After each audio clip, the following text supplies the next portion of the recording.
Allahu Akbar. Asyhadu an la ilaha illallah.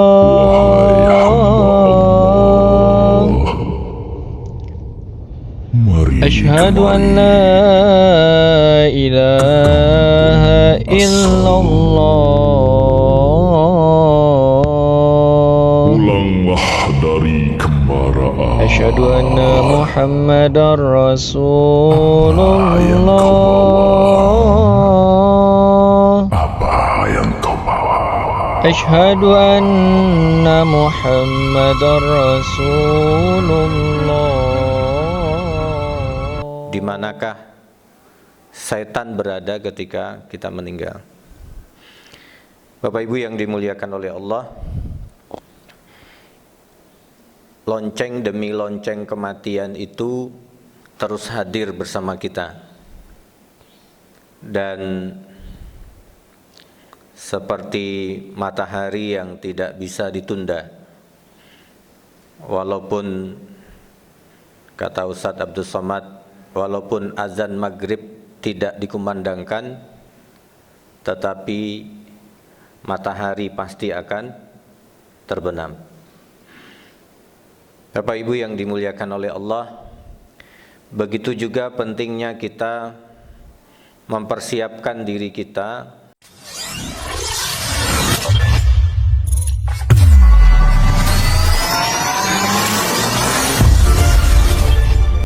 Bismillahirrahmanirrahim. Assalamualaikum warahmatullahi wabarakatuh.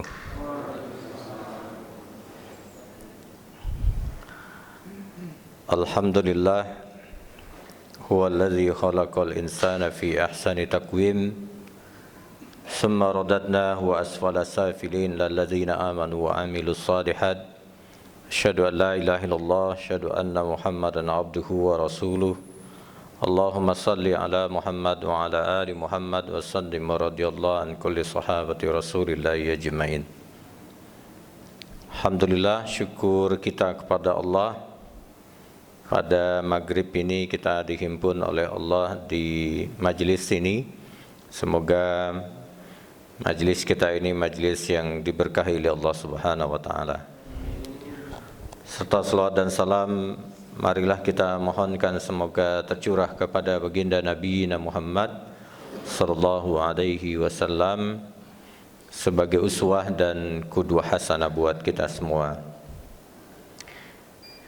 Bapak Ibu yang dimuliakan oleh Allah, pada maghrib ini kita akan masuk ke, agak mundur sedikit ya. Pertemuan sebelumnya kita sudah meloncat ke ruh ya, kemanakah ruh itu ketika kita sudah wafat. Ada yang tertinggal, ada beberapa bab yang tertinggal. Yang pertama adalah menalkinkan mayat.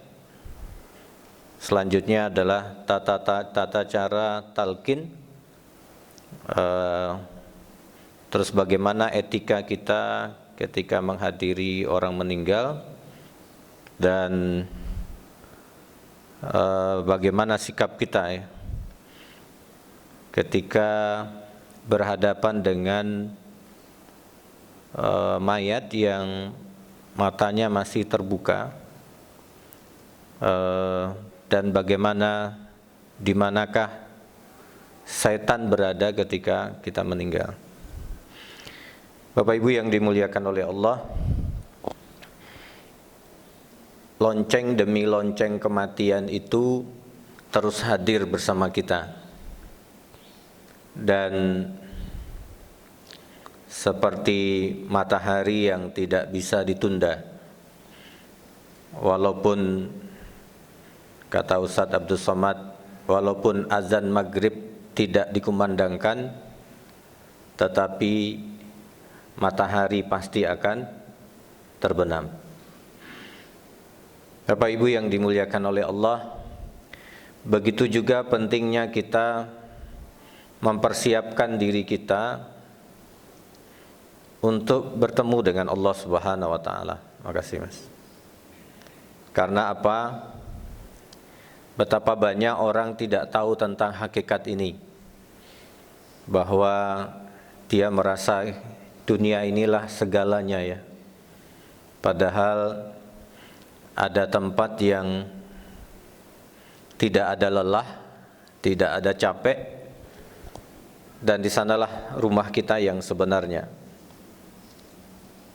Bapak Ibu yang dimuliakan oleh Allah, ketika kita tidak punya ilmu di bab ini, maka kita akan kehilangan segalanya. Kalau kita kehilangan uang, kita merasa bahwa kita kehilangan segalanya. Tapi bagi orang mukmin adalah ketika dia tidak punya makrifah dengan kematian, itulah sebenarnya dia kehilangan segalanya. Karena kematian itu adalah pintu kita tentang hidup kita yang abadi. Kalau kita ditanya, mana yang lebih panjang kira-kira, hidup kita di barzah atau di dunia ini? Imam Syafi'i kalau kita hitung dari wafatnya beliau sampai hari ini sudah 1000 tahun, Mbak. Kalau kita sholat maghrib tadi paling lama 5 menit ya. Apalagi imamnya Masya Allah tadi di rakaat kedua hanya baca surat Al-Ikhlas ya.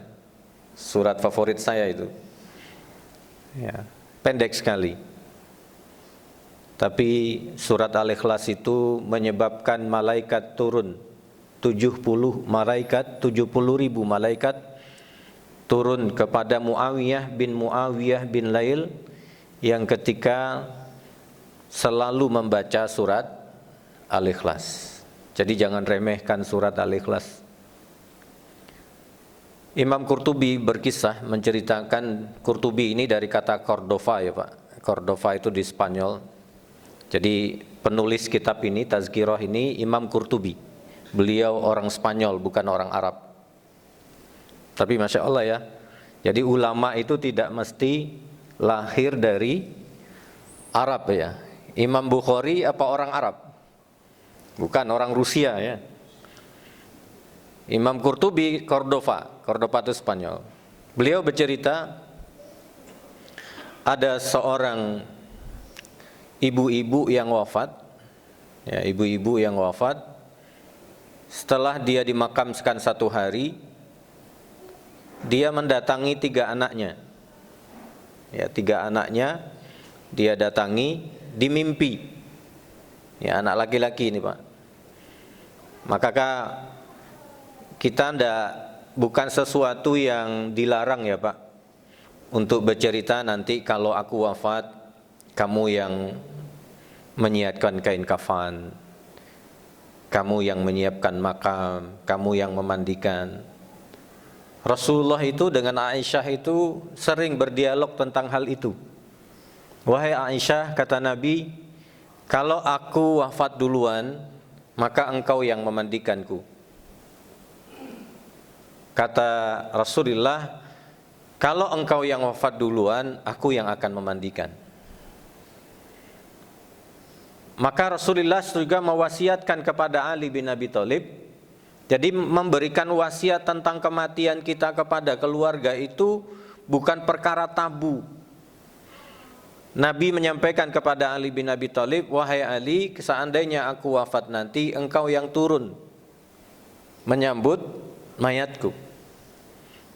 Dan wasiatnya juga disampaikan oleh Rasulullah SAW, wahai Ali bin Abi Thalib, seandainya Fatimah nanti wafat, maka juga engkau yang akan turun menyambut mayatnya Fatimah, dan aku yang akan menerima nanti di barzah. Jadi Ali itu merasakan ya, ketika dimasukkan mayatnya Fatimah ke dalam liang lahat, terasa disambut oleh baginda Nabi Muhammad sallallahu alaihi wasallam. Bapak Ibu yang dimuliakan oleh Allah, kembali ke cerita tadi, ibu ini dimakamkan oleh anaknya, dan di dalam mimpi di besok hari 3 anaknya ini bermimpi ketemu dengan ibunya.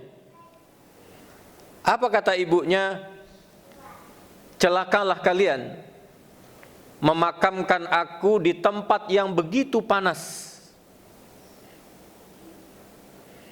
Ternyata besok pagi anak yang pertama bercerita kepada anak adiknya yang pertama, aku tadi malam mimpi ketemu dengan ibu.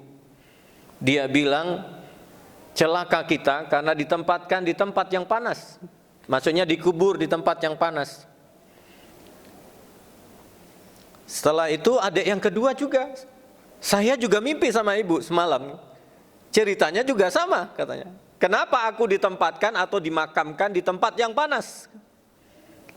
Adiknya lagi yang ketiga juga cerita kalau seandainya beliau juga bermimpi ketemu dengan ibunya ditempatkan di tempat yang panas. Akhirnya mereka bingung. Nah, ini kita bertanya ke siapa ini? Apa sebenarnya yang diinginkan oleh ibu gitu ya? Akhirnya mereka bertemu dengan seorang ulama. Apa kata ulama ini? Pindahkan makam ibumu. Nah, itu solusi ya Pak. Bertemu dengan seorang ulama, ulama itu bilang pindahkan makam ibumu. Coba tanya, di samping makam ibumu itu makam siapa? Di samping kanan makam ibumu itu makam siapa? Di samping kiri makam ibumu itu makamnya siapa? Akhirnya mereka bertiga datang ke pemakaman. Ditanyalah kepada juru juru kunci ya, juru kunci makam. Ditanya, ini si fulan ini siapa? Fulan ini penzina katanya. Di samping sebelah ibu saya ini siapa? Ini pemabuk katanya. Masya Allah, ternyata kiri kanannya adalah pendosa besar, penzina dan pemabuk. Zina itu Pak tidak bisa dibayar kecuali dengan zina. Kalau ada laki-laki berzina, maka tidak ada tebusannya kecuali keluarganya. Nauzubillah ya, kalau ada laki-laki suami berzina dengan seseorang, maka tebusannya adalah anak kandungnya, kalau tidak keponakannya, zuriyahnya, zuriyah terdekat, kalau tidak cucunya. Apa kata Nabi? Az-zani dainun, penzina itu hutang. Maka kalau orang berzina tidak ada jalan lain kecuali bertobat. Tapi hukumnya tetap akan berjalan. Maka ini dosa besar ini. Akhirnya kata ulama tadi pindahkan katanya. Dipindahkan Pak. Dipindahkan, digali makam ibunya, dipindahkan di tempat makam orang-orang yang soleh ya. Setelah dipindahkan, malam berikutnya mereka ketemu lagi dengan ibu mereka. Mimpi lagi. Mimpinya apa? Apa kata ibunya? Jazakumullah, laqad halla mahalla maqabiri. Terima kasih ya anakku, kalian sudah tempatkan makamku di tempat yang terang. Jadi ilmu menempatkan di mana kita dimakamkan itu penting Pak. Maka kita juga harus bertanya, kan kadang tidak jelas ya, makam itu makam siapa? Kalau makam keluarga kita, saya di Padang itu, makam itu clear, jelas. Karena ada tulisannya. Ada tulisannya, si fulan binti fulan, si fulan binti fulan, di tabel dekat makam itu, jelas. Mana tempatnya, jelas, clear orangnya, binti fulan. Jadi ini ilmu. Pada akhirnya kita juga harus paham bahwa memakamkan itu bukan sembarangan. Memakamkan itu juga harus tahu siapa di samping kiri kanan kita itu. Maka wasiat itu penting kepada anak dan keturunan kita.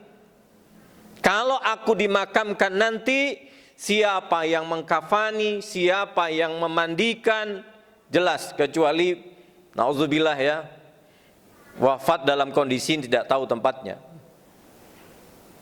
Tidak heran Pak, tidak heran ketika Abu Bakar Siddiq wafat setelah Rasulullah SAW, walaupun Abu Bakar ini ayahnya Aisyah, kan Rasulullah dimakamkan di rumahnya Aisyah.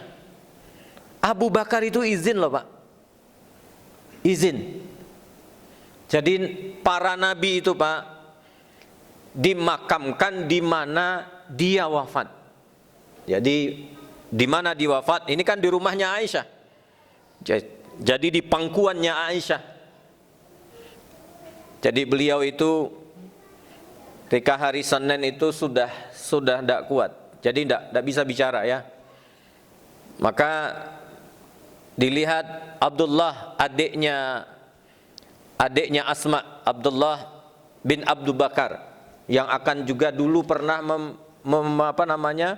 membantu Rasulullah SAW ketika akan hijrah dari Mekah ke Madinah untuk mencari berita ya di wilayah-wilayah kota Mekah, apa yang sedang bicarakan oleh orang-orang kota Mekah. Dia sedang membawa siwak. Rasulullah itu melihat siwaknya Abdullah itu. Aisyah paham, diminta digigit. Jadi sisi yang belum digigit oleh Abdullah tadi digigit oleh Aisyah. Digigit dan diberikan ke Rasulullah. Tapi Rasulullah sudah tidak kuat memegang, akhirnya dimasukkan ke mulutnya Rasulullah sallallahu alaihi wasallam. Apa kata Aisyah? Tidak ada yang lebih membahagiakan diriku kecuali bahwa Rasulullah dipanggil oleh Allah, bau mulutku sama dengan mulutnya Rasulullah sallallahu alaihi wasallam, dan tidak ada untuk istri-istri yang lain. Ya Aisyah itu ya biasalah ya Pak. Ya, kalau kita bilang saingan ya enggak saingan lah. Cuma ingin mengatakan aku itu Rasulullah wafat di pangkuanku, kata Aisyah. Maka Abu Bakar Siddiq itu minta izin Pak ke Aisyah supaya dimakamkan di samping Rasulullah sallallahu alaihi wasallam. Saya juga enggak tahu ada orang yang melarang untuk dimakamkan di dalam masjid ya. Pertanyaan saya, Masjid Nabawi itu, makam Nabi itu di mana posisinya? Ya, saya terkadang heran juga, oh nggak boleh memakamkan itu di sisi depannya masjid. Pertanyaan saya, makamnya Nabi? Kadang kontra ya Pak ya. Apa yang diharamkan, apa yang dibid'ahkan, tapi yo realitasnya makamnya Nabi ya di Masjid Nabawi. Setelah itu Umar bin Khattab juga wafat. Sebelum Umar bin Khattab wafat, maka Umar pun datang kepada Aisyah. Aisyah sedang ada majlis ilmu seperti ini, Umar datang setelah itu. Wahai Bunda Aisyah, seandainya aku wafat, izinkan aku untuk dimakamkan di samping Rasulullah sallallahu alaihi wasallam. Insyaallah ya Pak ya. Jadi memang keutamaan orang soleh itu luar biasa. Ya, luar biasa. Nah, kita kembali. Jadi ini yang saya ingin sampaikan, bahwa memiliki ilmu tentang kematian ini penting. Ya. Maka seorang ayah juga punya kewajiban mengajarkan kepada anak laki-lakinya atau anak perempuannya. Seorang ibu juga harus menyampaikan hal-hal yang mungkin dia sampaikan kepada suaminya, atau suaminya menyampaikan pesan hal-hal yang penting sebelum dia wafat untuk istrinya. Saya tidak tahu bapak-bapak punya buku catatan atau tidak ya. Maksud saya buku wasiat. Buku wasiat. Kita ini Pak, laki-laki ini, kita ini kan cerita kita banyak ya Pak. Maksud saya beban kita ini luar biasa. Dan kita punya cerita sendiri. Kadang tak tersampaikan ke istri. kadang tak tersampaikan kepada anak. Nah, jadi sampaikanlah. Mungkin istri kita tidak tahu, tapi kita sampaikan kepada anak kita yang paling besar. Wahai Ananda, seandainya aku wafat, ada kitab wasiat, tapi bukan kitab silat ya, bukan Wiro Sableng ya Pak. Nah, ini mungkin di sana ada catatan hutang atau apalah gitu ya, yang mungkin kita goreskan di situ. Kenapa Pak? Karena persoalan akhirat itu bukan persoalan sederhana. Kalau kita punya hutang Pak, beratnya luar biasa itu. Beratnya luar biasa. Maka perjelas kalau ada hal-hal yang, nah, baik, kita masuk ke talqin ya. Dari Abu Sa'ad Al-Khudri, Rasulullah SAW menyampaikan begini: talkinkanlah orang-orang yang akan meninggal di antara kalian dengan kalimat La ilaha illallah. Jadi talqin itu, kalimat ini pernah disampaikan oleh Umar bin Khattab tapi dimarahi oleh Abu Bakar Siddiq. Apa kata Umar bin Khattab ya? Umar bin Khattab. Umar bilang begini, siapa yang akhir kehidupannya mengucapkan la ilaha illallah dakhalal jannah. Siapa yang akhir kehidupannya mengucapkan la ilaha illallah, dia masuk surga. Dimarahi sama Abu Bakar Siddiq. Jangan ngomong sembarangan. Ini hadis, kata Umar. Maksud saya, kata Abu Bakar Siddiq, jangan sembarangan menyampaikan hadis itu. Jadi memang begini Pak, ada hadis itu hanya bisa dipahami oleh orang tertentu. Maka Rasulullah itu ketika menyampaikan hadis pun tidak semua disampaikan di depan orang umum. Ada hadis yang disampaikan hanya di depan orang-orang yang alim. Abdullah ibn Mas'ud, Ibnu Abbas. Kenapa? Karena memang, wah, berarti nggak perlu sholat ya. Ucapkan la ilaha illallah, masuk surga gitu kan. Ada yang memahami seperti itu. Jadi talqin la ilaha illallah. Maka di hadis yang lain dari Abu Ibnu Abi Dunya dan Zaid bin Aslam dari Utsman bin Affan, Rasulullah bersabda, apabila seorang yang sedang menghadapi kematian, maka talqinkanlah dia dengan kalimat la ilaha illallah. Kenapa? Karena setiap hamba yang akhir hidupnya membaca kalimat tersebut, niscaya hal itu merupakan bekal baginya menuju surga. Bapak Ibu yang dimuliakan oleh Allah Subhanahu wa taala, pertanyaannya begini, kok bisa begitu Ustaz? Nah, kita lihat tata cara mentalkin. Nanti kita jawab kenapa kok harus mentalkin dengan kalimat la ilaha illallah. Nah, kalimat la ilaha illallah, mengucapkan kalimat la ilaha illallah atau mentalkinkan itu hukumnya sunnah maksur. Maksur itu artinya terbimbing. Terbimbing, maksudnya terbimbing itu artinya memang diajarkan oleh Rasulullah sallallahu alaihi wasallam. Jadi Nabi mengatakan barang siapa yang mengucapkan kalimat akhir la ilaha illallah, dia masuk surga. Nah, tapi perlu diingat, Bapak Ibu yang dimuliakan oleh Allah, ketika kita mentalkin, ini yang perlu diperhatikan, jangan sampai terburu-buru. Apalagi yang kita talqinkan adalah seorang ulama ya Pak. Kalau dia orang awam, maka talqinkanlah pelan-pelan. La ilaha illallah. Bu, surga itu indah. Dibiarkan dulu. Kalau dia merespon, dia mengucapkan la ilaha illallah, alhamdulillah. Tapi kalau dia mengangguk, tidak bisa mengiyakan, biarkan saja dulu. Artinya, kata Nabi Muhammad sallallahu alaihi wasallam, begini Pak,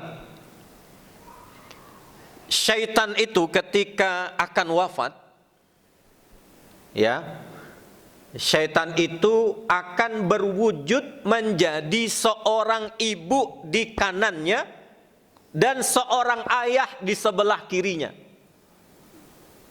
Jadi ketika akan wafat itu, syaitan itu tidak diam Pak. Syaitan ini bekerja dengan sekeras-kerasnya. Gimana orang ini wafat sedang melupakan Allah Subhanahu wa taala atau dialihkan agamanya.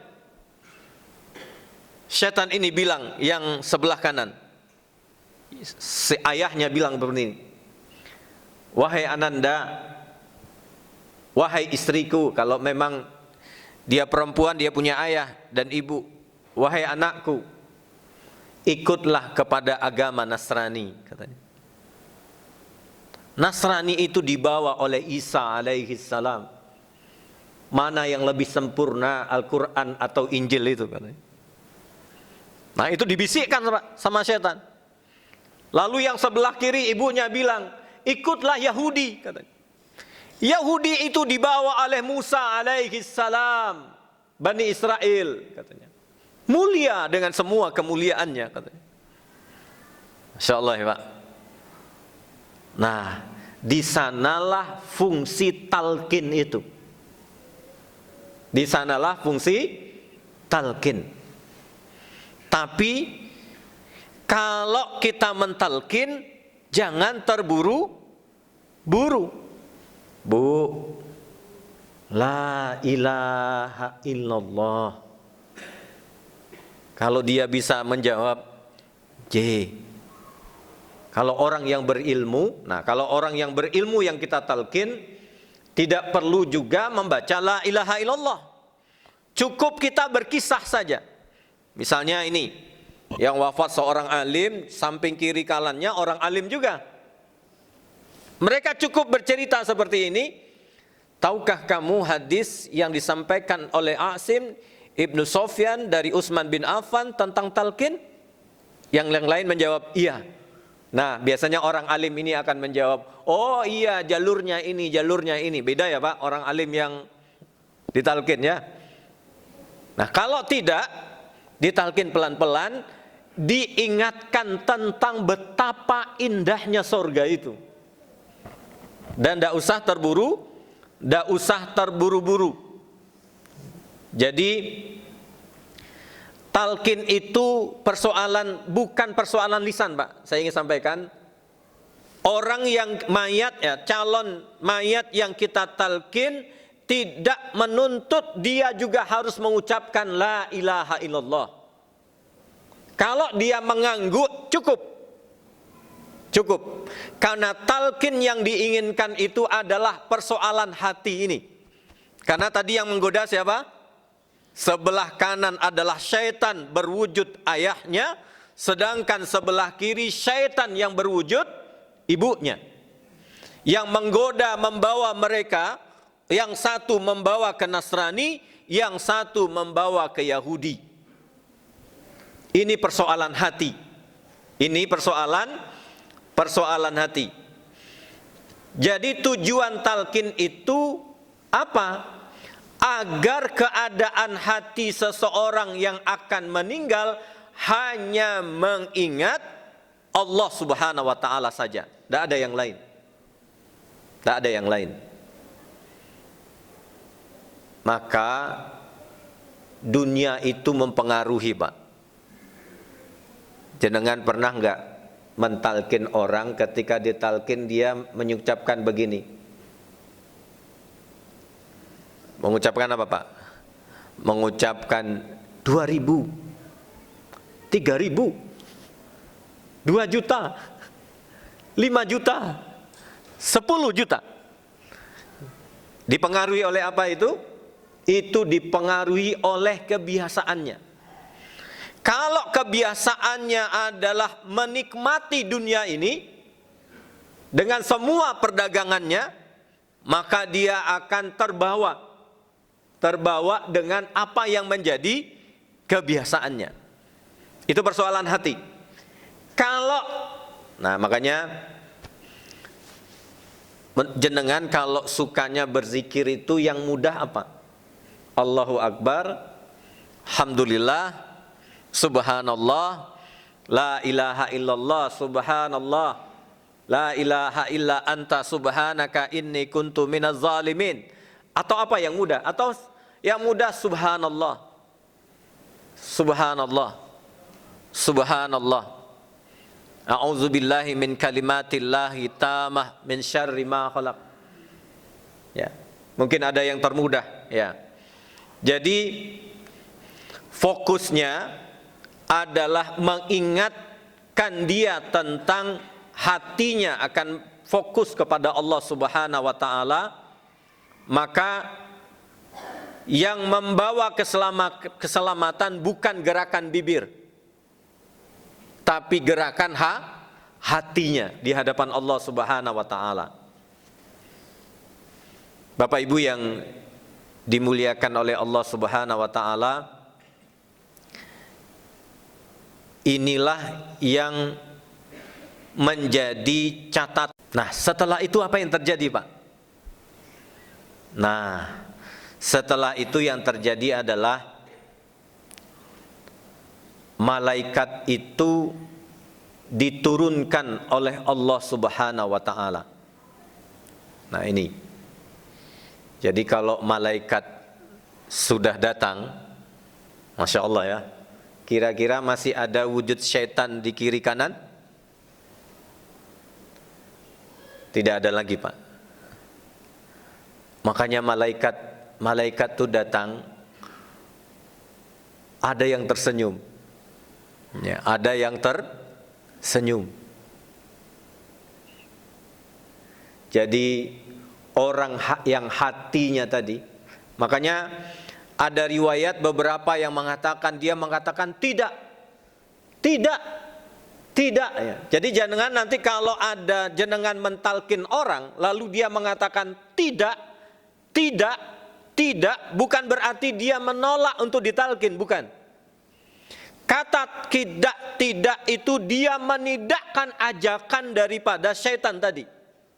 Jadi jangan mengatakan dia tidak mau ditalkin. Bukan, Pak. Bukan dia tidak mau ditalkin, dia hanya menolak ajakan dua syaitan tadi yang berupa ayahnya dan berupa ibunya. Maka kalau dia mengatakan tidak dan tidak, biarkan saja. Biarkan saja. Kalau hatinya terjaga kepada Allah Subhanahu wa taala, malaikat turun. Ya, ada yang mengatakan malaikat rahmat, ada macam-macam pendapat ya tentang hal itu. Maka saat itulah dia tersenyum. Makanya jenengan lihat ya, para syuhada di Palestina itu, yang muda-muda itu, Masya Allah kecil-kecil, dia mengatakan sambil membaca surat Yusuf, ada yang membaca surat A'raf, ya. Kenapa? Karena itu kebiasaannya. Selalu membaca apa? Ada bacaan-bacaan yang dia senangi, itu yang akan dia ulang. Ya, dia ulang. Ada yang senang baca Al-Ikhlas, ada yang baca surat Al-A'raf, Al-Maidah, surat apa dari ayat-ayat tertentu yang dia senang membacanya. Itu yang akan dia ulang. Setelah itu malaikat datang, dia tersenyum. Maka saya juga heran. Setahu saya, Pak, yang paling banyak ya, yang tersenyum wafatnya itu adalah orang-orang Palestina. Jadi jangan ada orang yang malah Palestina itu sesat katanya. Akidahnya agak benar katanya. Ada yang bilang begitu. Alhamdulillah ya. Kok dia tahu ya? Tapi Masya Allah kita lihat bahwa para syuhada Palestina itu rata-rata wafatnya dengan kondisi seperti itu. Tersenyum ya. Karena malaikat tadi datang, dia mendapatkan kemenangan dari ujian syaitan tadi, dari sisi kanan dan dari sisi sebelah kiri, dari sebelah kiri. Nah, ini perlu kita pahami. Jadi talkinlah pelan-pelan dan berikan nasihat. Ya. Berikan nasihat, berikan jeda waktu, jangan dipaksa. Karena apa? Yang kita inginkan bukan lisannya, tapi yang kita inginkan hatinya berzikir kepada Allah Subhanahu wa taala. Jadi, di saat itulah ketika kita berkunjung kepada orang yang sedang nadza, maka jangan sembarang bicara. Ya, jangan sembarang bicara. Ungkapkanlah bahasa-bahasa yang baik. Apalagi orangnya sudah meninggal. Jadi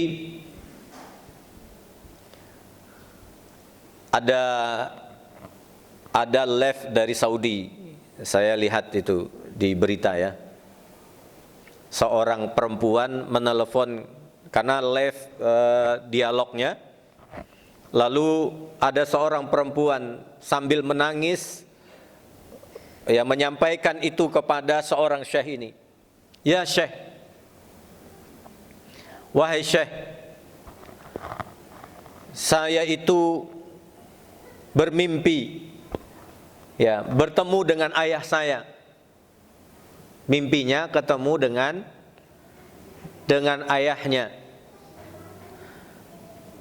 Ayahnya ini bilang kepada anaknya, kenapa aku dikuburkan padahal aku belum mati, katanya. Kenapa aku dimakamkan padahal aku belum mati? Kenapa dimakamkan, katanya. Jadi anaknya ini gelisah, Pak. Karena memang sebelum wafat itu sudah diperiksa oleh dokter dan sebagainya, sudah dianggap wafat. Oleh ilmu kedokteran sudah dianggap wafat. Tapi anak ini bermimpi dengan bapaknya. Bapaknya protes. Aku itu belum mati. Aku ini belum wafat. Kenapa engkau makamkan aku, katanya. Perempuan ini Masya Allah. Akhirnya dia ketika live itu dengan syekh ini, dia nyampaikan itu dalam kondisi menangis karena takutnya. Nah, inilah orang alim ini, orang Yordan ini, dia dengan tenang menjawab. Karena beliau ini ahli takwil, Pak. Ahli takwil. Nah, apa kata beliau? Maksudnya bukan itu, katanya. Karena begini, Allah Subhanahu wa taala mengatakan wala taqulu lima yuqtalu fi sabilillahi amwata. Jangan kira orang yang syuhada itu mati, dia sesungguhnya hidup. Itulah yang ingin disampaikan oleh ayahmu kepada dirimu, bahwa dia tidak mati tapi dia ahya, dia hidup. Sama dengan nama masjid ini, Mahya Muhammad Yahya. Hayyun, hidup. Ya, hidup. Dia sungguhnya tidak mati. Lalu syekh ini bertanya kepada anak ini, apa sakit ayahmu sebelum wafat, katanya. Ditanya, apa sakit ayahmu sebelum wafat? Innahu mabtun, katanya. Dia sakit perut. Nah, itu tandanya syuhada, katanya. Itu tandanya syuhada. Orang yang wafat dalam kondisi sakit perut, apalah jenis penyakitnya yang berkaitan dengan perut? Ya, asam lambung itu perut bukan? Bukan ya? Yang ini sakit perut, saya tidak tahu jenis penyakitnya. Pokoknya berkaitan dengan perut. Nah, apa kata syekh ini? Ayahmu ingin mengatakan dia seorang syuhada, wala taqulu lima yuqtalu fi sabilillahi amwat bal ahya. Karena dia mati sebagai seorang syuhada. Jadi Bapak Ibu yang dimuliakan oleh Allah, jadi kalau kita menghadiri tempat orang mati, jangan cerita yang aneh-aneh. Matinya ini susah ini. Ini su'ul khotimah. Jangan, Pak. Nah, kalau kita lihat tanda-tanda orang yang husnul khotimah itu banyak ya. Tapi ada beberapa yang disebut oleh Rasulullah SAW. Di antaranya adalah jidatnya ini berkeringat dan pelipisnya ini berkeringat. Nah, saya punya teman, insya Allah ya, ketika mengunjungi beliau wafat gitu ya, saya usap keningnya ini berkeringat. Sampai ke pelipis ini berkeringat. Saya usap sekali lagi, masih berkeringat. Seperti orang pulang olahraga di gor. Nah, makanya kalau olahraga di gor, lalu pulang mati, itu berkeringat itu. Enggak, saya bercanda ya. Diusap begini berkeringat, diusap lagi berkeringat. Nah, termasuk baginda Nabi Muhammad SAW wafatnya jidat dan pelipisnya ini berkeringat. Tapi jangan dijiprati ya Pak. Oh ini syuhada ini, mati husnul khotimah. Mau dijiprati pakai air teh gitu. Jadi enggak. Jadi yang maksud itu berkeringat, kalau diusap lagi dia masih berkeringat. Itu tanda seorang syuhada, orang mati wafat dalam kondisi husnul khotimah. Husnul khotimah. Maka husnul khotimah itu sebenarnya adalah terkait dengan kebiasaan-kebiasaan yang dia lakukan sebelum itu. Tapi Ustadz, apakah seorang pedagang juga akan nanti wafat dia sambil ngitung duitnya? Ini persoalan hati ya Pak. Kalau hatinya dia pedagang walaupun dia menguasai dunia, coba jenengan perhatikan. Siapa yang paling kaya dari sahabat?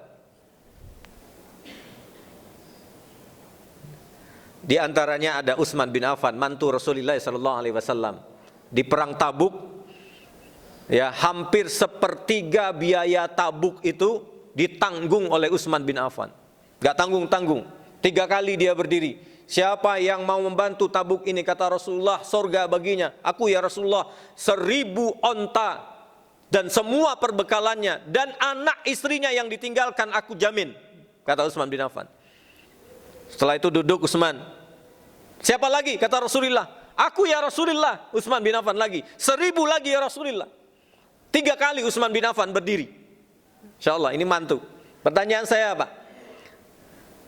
Yang pernah ke Madinah, pertanyaan saya, apakah Utsman bin Affan punya istana di Madinah? Tidak ada Pak. Abdurrahman bin Auf punya istana di Madinah? Tidak ada. Padahal Abdurrahman bin Auf itu warisannya triliunan Pak. Ribuan triliun. Utsman bin Affan tidak ada istananya. Menunjukkan apa? Boleh punya harta, tapi ingat, hati jangan sampai lalai kepada Allah Subhanahu wa taala. Boleh punya uang, boleh punya harta, silahkan, tapi jangan lalai untuk berzikir kepada Allah Subhanahu wa taala. Jadi makanya di tradisi Jawa itu biasa.